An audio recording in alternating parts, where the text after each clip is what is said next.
Without hesitation Elon ने मेरे पीछे से ले लिया। ये सब बातें हम इस वीडियो में नहीं करने वाले। ये सब बातें करने के लिए मेरा सेकंड चैनल पड़ा है।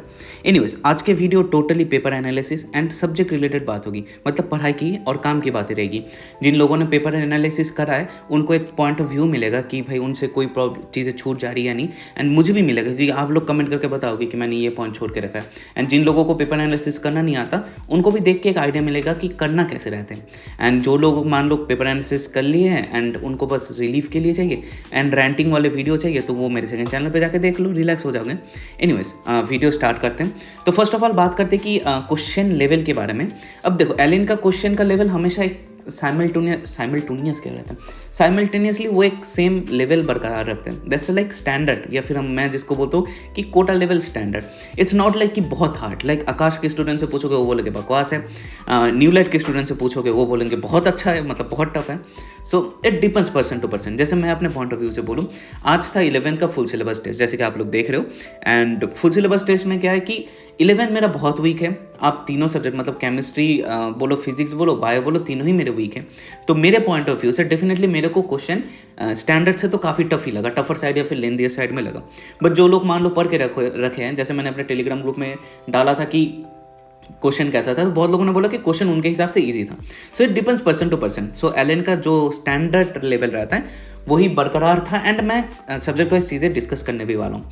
एंड एनीवेज, जैसे कि इस वीडियो में सिर्फ मैं यही बात नहीं करने वाला कि कितने, मतलब कौन से सब्जेक्ट में कैसे कैसे क्वेश्चन आए, मैंने क्या गलती की, ये सारी बातें तो रहेगी, ये तो भाई कॉमन चीज़ है। बट एक चीज़ मैं करने वाला हूँ and I will continue it throughout all LNDLPs, that is कि नेक्स्ट DLP, जैसे next DLP class 12 full syllabus आ रहा है ना नेक्स्ट मेजर टेस्ट में, तो उसके लिए मैं क्या स्ट्रैटेजीज अपना रहा हूँ, स्पेशली इस मेजर में कौन से गलतियों से मेरे को क्या क्या सीख मिली एंड कैसे कैसे मैं उस चीज़ों को आगे जाके इम्प्लाई करने वाला हूँ, ताकि मेरे मार्क्स थोड़े करके एटलीस्ट इंप्रूव करें। वो सारी चीज़ें मैं आप लोगों के साथ शेयर करने वाला हूँ, क्योंकि ये साल का पहला मेजर है। सो डेफिनेटली मिस्टेक्स मेरे से हुई है and I somewhat got to know कि मेरे मिस्टेक्स कौन सा है, एंड मैं उसको रेक्टिफाई करने की कोशिश करूँगा, आप लोगों को बताऊँगा, ताकि मैं जो गलती करके आया हूँ आप वो सेम गलती ना दोहराएं। आप लोगों ने अभी तक नोटिस कर ही लिया होगा कि मैं अखंड भूतिया जैसा जेई एडवांस, भाई जेई का मैंने वो उठा के लेके आया भाई आंसर की। मैं जस्ट इधर देखा लीडर लिखा है, मैं उठा के ले गया भाई, ये जेई का है। बट एनी वैसे मेरे अप्रॉक्स कितने मार्क्स आए मैं आपको बता दूंगा। एंड हाँ, मैं भूल जाऊंगा 200%, बट स्ट्रीम जब मैं करता हूँ तो स्ट्रीम में मेरे को एक बार याद दिला देना कि मार्क्स दिखाने के लिए मैं आपको ऑन स्ट्रीम लाइव मेरे मार्क्स दिखा दूंगा एक बारी में, एंड मैं उसको फिर अपने टेलीग्राम ग्रुप में शेयर भी कर दूंगा। मिशन 100 से मेरा यूट्यूब चैनल नहीं स्टार्ट हुआ, ना ही 4 मंथ स्ट्रैटेजी से स्टार्ट हुआ। मेरा यूट्यूब चैनल स्टार्ट हुआ 9th में से। इतने दिन तक अगर मैंने अपने मार्क्स को लेकर झूठ नहीं बोला तो अभी तक नहीं बोलूँगा, इतना भरोसा आप कर सकते हो। सो अभी मैं फर्स्ट जो करने वाला हूँ, बेसिकली मैं यहाँ पर लिखने वाला हूँ कि सब्जेक्ट में क्या, मतलब हर एक सब्जेक्ट में मेरे को क्या क्या चीज़ें सीखने को मिली, फलाना टिमकाना, एंड कौन से क्वेश्चन मेरे को कैसे लगे, मेरे मिस्टेक्स एंड मिस्टेक्स से मेरे को क्या सीखने को मिली, वो सब मैं बताने वाला हूँ। एंड वीडियो के जो लास्ट पोर्शन है उसमें मैं बताने वाला हूँ कि नेक्स्ट मेजर के लिए मैं कैसे प्रिपेयर कर रहा हूँ, कौन से तरीके से मैं पढ़ रहा हूँ, एंड मैं प्लानर वगैरह भी आप लोगों के साथ शेयर करूँगा ताकि आप मेरे साथ ज्वाइन रहो। एक साथ पढ़ेंगे तो मज़ा आता है पढ़ने में, ऐसा वाला सीन है। सो मैं पहले इसको लिख लेता हूँ मेरे मिस्टेक्स को, एंड देन लेट्स स्टार्ट। सो चलो सब्जेक्ट वाइज बात करते हैं कि सब्जेक्ट वाइज क्वेश्चन कैसे थे एंड मैंने कौन सी गलती करी एंड मेरे को उससे क्या चीज़ सीखने को मिली। फर्स्ट बायोलॉजी की बात करें तो बायोलॉजी एलन के टिपिकल 1 लाइनर क्वेश्चन रहते हैं, लेंदी क्वेश्चन भी रहते हैं, लाइक मैचिंग टाइप क्वेश्चन रहते हैं, स्टेटमेंट बेस्ड क्वेश्चन रहते हैं, डायग्राम बेस्ड क्वेश्चन रहते हैं, सब कुछ ही रहते हैं। एंड लाइक बैलेंस क्वेश्चन रहता है, लाइक अगर आपको क्वेश्चन लेंदी लग रहा है एक से, तो दूसरे साइड 1 लाइनर से आप फटाफट कर सकते हो। अगर आपने NCERT इन डेप्थ पढ़ के गए तो फिर आपको उतना टफ नहीं लगेगा एज कम्पेयर टू, लाइक जैसे मान लो मैं PW AITS का एग्जाम्पल लूँ, या फिर मान लो मैं नीट प्रेप के बायो के क्वेश्चन का आंसर लूँ, तो अगर आप वो सारे क्वेश्चंस लगा रहे हो देन आपके लिए उतना मैटर नहीं करेगा। मतलब मैं हार्डनेस या टफनेस की बात कर रहा हूँ क्वेश्चन की, उतना टफ आपको नहीं लगेगा। बट हाँ, फिर आप बोलोगे कि भाई तो फिर तेरा 360 आने वाला, नहीं मेरा 360 नहीं आने वाला। रीज़न है कि 11th के जो बायो है वो बेसिकली रट्टा मारने वाला चीज़ ज़्यादा है। मतलब आप सोच के देखो कंसेप्चुअल क्वेश्चन कहाँ ही आते हैं, लाइक ह्यूमन फिजियोलॉजी से थोड़े बहुत आगे, अदरवाइज बहुत ज़्यादा कंसेप्चुअल कुछ चीज़ें नहीं आती, like straight up database question आते। तो ऑफकोर्स डेटाबेस चीज़ें हैं तो मेरे को और ज़्यादा रट्टा मारना पड़ेगा, मेरे को और 3-4 रिविजन की ज़रूरत है, फिर जाके मेरे सारे डेटा मेरे को याद होगी। एंड फिर भी मैं 300+ एक्सपेक्ट कर रहा हूँ, and I hope until unless मैंने कुछ सिली मिस्टेक किए हो तो फिर मेरे 300+ प्रोबेबली आ ही जाएंगे बायो में। फिजिक्स के बारे में बात करें तो जैसे सेलिन सर हमेशा कहते रहते कि भाई देखो क्वेश्चन समझ में आना एंड क्वेश्चन बनना एग्जाम हॉल पे दो चीज़ अलग है।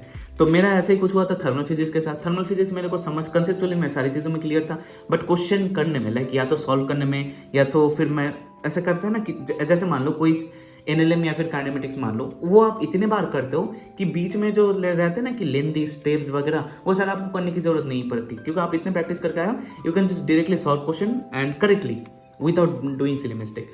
बट थर्मल फिजिक्स में मैं कंसेप्चुअली क्लियर था, बट मेरा प्रैक्टिस बहुत कम था as compare to other chapters.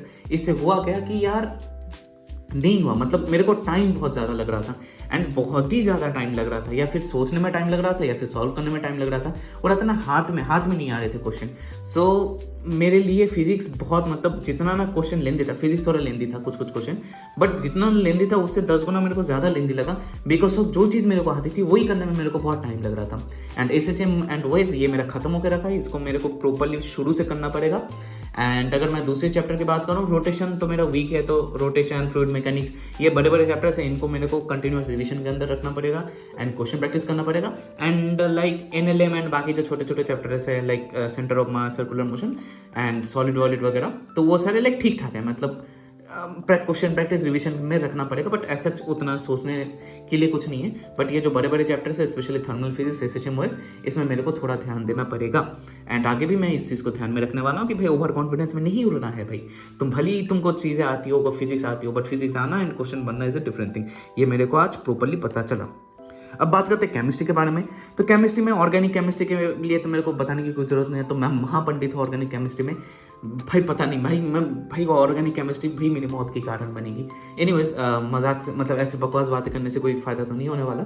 मैं ऑर्गेनिक केमिस्ट्री पढ़ना ऑलरेडी स्टार्ट कर चुका हूँ एंड मैं जितना सोच रहा हूँ I will complete it properly. मेरा पर्सनल टारगेट है February 10 के पहले ख़त्म करना, बट एटलीस्ट February 15 तारीख को फुल सिलेबस मेजर टेस्ट है, उसके पहले मेरे को ऑर्गेनिक केमिस्ट्री पूरा खत्म करना with question practice and NCERT। So I will be doing that. मेरे को विश करना कि मैं कर पाऊँ। एंड इनऑर्गेनिक केमिस्ट्री, हाँ चलो, इनऑर्गेनिक केमिस्ट्री में बेसिकली मेरे को क्वेश्चन प्रैक्टिस और ज़्यादा करनी पड़ेगी। NCERT में नहीं पढ़ के गया था, केमिकल बॉन्डिंग का पीरियोडिक टेबल का आधा पढ़ के गया था। सो यस, NCERT मेरे को पढ़ना है ताकि क्वेश्चन सॉल्व करने में, क्योंकि NCERT के लाइन से क्वेश्चन आते हैं, सो क्वेश्चन सॉल्व करने में मेरे को टाइम ना लगे। स्पेशली जो स्टेटमेंट बेस्ड क्वेश्चन रहते हैं ना, या फिर थोड़े थ्योरी टाइप जो क्वेश्चन रहते हैं। इनऑर्गेनिक केमिस्ट्री का थ्योरी है, सो वो उन सारे क्वेश्चन में मेरा और ज़्यादा टाइम, मतलब फटाफट विद इन देखते ही बायोलॉजी की तरह क्वेश्चन हो जाए इनऑर्गेनिक केमिस्ट्री, उस लेवल पर मैं नहीं पहुँचा हूँ। तो उस लेवल पे मेरे को खुद को पहुँचाना है, तो इसलिए मैं इनऑर्गेनिक केमिस्ट्री में मेरे को बहुत सारे क्वेश्चन प्रैक्टिस और भी करनी है। अभी बात करते हैं कि नेक्स्ट मेजर के लिए मैं कौन सी चीज़ें करने वाला हूँ एंड आप कैसे मेरे साथ ज्वाइन कर सकते हो। हाँ, मैंने बायोलॉजी के टाइम पे एक चीज़ बोलना भूल गया, बट उसको मैं इधर इम्प्लाई करने वाला हूँ नेक्स्ट मेजर में। मैंने एक चीज़ नोटिस किया कि बायोलॉजी हमेशा यूनिट वाइज क्वेश्चन आ रहे हैं। मतलब जैसे मान लो मैं एग्जांपल देता हूँ, आज के टेस्ट में एग्जांपल दे रहा हूँ। जैसे फर्स्ट वाले यूनिट में plant kingdom, animal kingdom, living world, biological classification, ये सारी चीज़ें हैं। अभी उधर प्लांट किंगडम से क्वेश्चन कम आए, बट बायोलॉजिकल क्लासिफिकेशन से क्वेश्चन बहुत सारे आए। अगर मान लो ह्यूमन फिजियोलॉजी की बात करें तो ब्रीदिंग एंड बॉडी फ्लूइड से बहुत सारे क्वेश्चन है as compare to excretion, neural, locomotion, chemical integration से क्वेश्चन एज कम्पेयर टू थोड़े कम आए। बट मैंने देखो चैप्टर वाइज अगर हम पढ़ने जाए तो कहीं पर क्वेश्चन चैप्टर, मतलब कहीं पर किसी चैप्टर में, किसी टेस्ट में, किसी चैप्टर में से क्वेश्चन ज्यादा है, किसी चैप्टर में क्वेश्चन कम आ सकते हैं। लाइक लेट्स सपोज इस टेस्ट में बायोलॉजिकल क्लासिफिकेशन के क्वेश्चन ज्यादा है, प्लांट किंगडम के कम है। क्या पता नेक्स्ट टेस्ट में प्लांट किंगडम के क्वेश्चन बहुत ज्यादा आ जाए, बायोलॉजिकल क्लासिफिकेशन के क्वेश्चन कम आ जाए। या फिर जूलॉजी की बात करें तो मान लो एक्सक्रीशन से ज्यादा क्वेश्चन डाल रहे हैं rather than breathing and exchange, हो सकता है। बट एक चीज मैंने कंसिस्टेंटली नोटिस किया कि भाई वो हमेशा हर एक यूनिट से क्वेश्चन डालते हैं। तो मैं अभी तक कैसे पढ़ रहा था, लाइक हर एक टेस्ट के लिए मैं ऐसे ही पढ़ रहा था कि जो मेरे को स्ट्रॉन्ग चैप्टर है मान लो वो पहले पढ़ रहा हूँ, या फिर वीक चैप्टर उसको पहले पढ़ रहा हूँ। मतलब स्ट्रॉन्ग वीक मैं चैप्टर वाइज चीजों को पढ़ रहा था, ठीक है। बट चैप्टर वाइज चीजों को पढ़ने का कोई सेंस नहीं पता। लेट्स सपोज मैं आपको एग्जांपल दे रहा हूँ, प्लांट किंगडम मेरा वीक चैप्टर है, मैंने प्लांट किंगडम प्रॉपर से पढ़ के गया, ठीक है। बट प्लांट किंगडम से सारे क्वेश्चन आए कम। मैंने बायोलॉजिकल क्लासिफिकेशन जो मैंने पहले पढ़ के रखा था उसको मैंने साइड करके रखा था कि भले इसको तो पढ़ के रखे हैं, इसको अभी थोड़ा साइड रखते हैं, बट प्लांट किंगडम पढ़ के जाते हैं, उधर से प्रोबेबली क्वेश्चन आएंगे। बट प्लांट किंगडम से उतने ज्यादा क्वेश्चन नहीं आए जितने ज्यादा बायोलॉजिकल क्लासिफिकेशन है, आप समझ लो। बट अगर मैं ऐसे यूनिट वाइज पढ़ के जाता, नहीं चलो ये मेरा फर्स्ट यूनिट है, मेरे को ये चीज कंप्लीट करनी है, तो उस यूनिट के सारे क्वेश्चंस मेरे बन जाते। अब समझ पा रहे हो मैं किस चीज की बात कर रहा हूँ। सो ये चीज़ मेरे को अचानक से नोटिस हुई। एंड मैं जब अभी मैं मतलब मेरा सेंटर दूर है, तो मैं बस से जब आ रहा था घर पे, तो मैं सोच रहा था कि मैंने आगे भी जो मतलब लास्ट ईयर के जो भी क्वेश्चन पेपर देखे थे, उधर भी ये पैटर्न मैंने नोटिस किया। एंड मेरे को ये चीज़ अचानक से अनलॉक हुई कि भाई हमेशा यूनिट से एक डेफिनेट नंबर ऑफ क्वेश्चन आता है। बड़े यूनिट हो तो 10 से 12 क्वेश्चन, छोटे यूनिट हो तो 6 से 8 क्वेश्चन, मतलब मैं ये 11 डेज की बात कर रहा हूँ। सो मैं आगे से भाई यूनिट वाइज ही चीज़ें पढ़ रहा हूँ। उसमें मेरे स्ट्रॉन्ग चैप्टर आए तो आए, टफ मतलब वीक चैप्टर आए तो आए, मेरे को पता नहीं भाई, मेरे को यूनिट खत्म करना है। So I will be doing that way, ठीक है। एंड क्लास 12 का जो मेजर टेस्ट है उसके लिए भी मैं यही करने वाला हूँ। मैं एक चैलेंज लेने वाला हूँ, मतलब मान लो 3-4 दिन के अंदर पूरा बायो निपटाने वाला हूँ, ठीक है। इसके डिटेल्स मैं अपने टेलीग्राम ग्रुप में डालूंगा क्योंकि वीडियो बहुत लंबी हो रही है। फिजिक्स में बात करूँ तो नो ओवर कॉन्फिडेंस, जैसे मैंने बोला। फर्स्ट मैं मॉडर्न फिजिक्स एंड सेमीकंडक्टर करने वाला हूँ, वही अगेन यूनिट वाइज चीज। And semiconductor and modern physics से डेफिनेटली क्वेश्चन आने वाले, पेल के क्वेश्चन आने वाले। सो इसको मैं फटाफट करने वाला हूँ। उसके बाद केमिस्ट्री में inorganic chemistry and physical chemistry मैं पहले वीक में रिवीजन लेक्चर जो भी इनऑर्गेनिक केमिस्ट्री के लेक्चर एंड फिजिकल केमिस्ट्री के रिवीजन, ये दोनों ही मैं खत्म करने वाला हूँ फर्स्ट वीक में। एंड सेकंड वीक में इन दोनों का क्वेश्चन प्रैक्टिस करने वाला हूँ। एंड फर्स्ट वीक से मैं ऑर्गेनिक पढ़ना स्टार्ट कर रहा हूँ। सो एनीवेज ये थी कुछ आज की वीडियो पसंद आए तो डेफिनेटली लाइक एंड शेयर करना। एंड जैसे कि आप देख रहे हो कि पूरे वीडियो में मैंने शुरू से लेकर आखिर तक सिर्फ पढ़ाई से ही रिलेटेड बातें करी, कि ऐसा क्वेश्चन आया, मैंने ऐसी गलती करी, मैं इसको ऐसे रेक्टिफाई कर रहा हूँ। जैसे मैंने बोला कि बायो यूनिट वाइज पढ़ो, ये सारी चीज़ें। सो काम की बातें कर रहा हूँ and it takes effort. Like मेरे को समझने में एफर्ट नहीं, मैं तो अपने लिए कर ही रहा हूँ। बट ये जो मैं वीडियो बना के आप लोगों के साथ शेयर कर रहा हूँ, ये मैं तभी तक ही शेयर करूँगा जब तक आप लोगों को सपोर्ट रहेगा। लाइक आप लोग सपोर्ट नहीं दोगे तो who cares, legit who cares, है ना। सो आप लोग मेरे को जब तक सपोर्ट करोगे, I will get that motivation अंदर से कि यार नहीं, people are watching, people are liking my videos, people are subscribing, people are sharing. Then मैं ये चीज़ को कंटिन्यू कर सकता हूँ कि हाँ, मैं हर टेस्ट के बाद मैं अभी मैं मोशन ब्रह्मास्त्र टेस्ट सीरीज देने वाला हूँ अभी बैठ के, या फिर कम बैक टेस्ट सीरीज, दोनों में से कोई एक टेस्ट दूंगा। पता नहीं, मैं ऐसे क्या बोलते हैं ना, ऐसे चिरकुट बना के ऐसे फेंकूंगा, जो आएगा मैं वो टेस्ट देने वाला हूँ फिलहाल। ये सब करने के बाद भी मैं टायर्ड हूँ, देर 3 घंटा जर्नी करके आया हूँ सुबह से। Still I am making this video just for you guys. मैं इस वीडियो में कोई प्रमोशन है भी नहीं, as you can see. So yup, I just need your support कि यार, नहीं तो एंग्जाइटी, प्रेशर, स्ट्रेस में ही रहता हूँ पूरे दिन। जब तुम लोगों से बातें रहती है, इंटरेक्शन होती है, आई फील लाइक कि भाई मैं अकेला नहीं हूँ इस जर्नी में। एंड जब मैं तुम लोगों से शेयर करता हूँ, फर्स्ट मेरा दिमाग खुलता है कि हाँ, ऐसे सोचना भी पड़ता है। And I also get motivation कि भाई हाँ, like minded people I get to no.